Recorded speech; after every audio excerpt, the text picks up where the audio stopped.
Kapag ayaw na sa atin, hayaan na lang natin. Kapag gusto na niya umalis, hayaan mo nang umalis. Kapag gusto na niyang bitawan ka, hayaan mo na lang siyang mawala.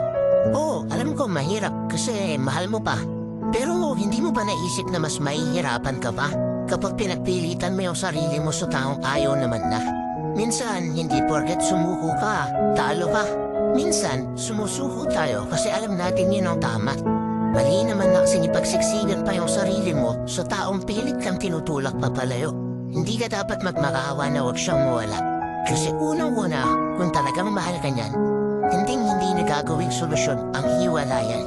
Kaya ikaw, kung alam mong isa mo na lang lumalaban para sa relasyong akala mo'y walang hangganan, kung alam mong ikaw na lang yung nagmamahal sa inyong dalawa, mulang hayaan yung sarili mo na magmukha pang tanga.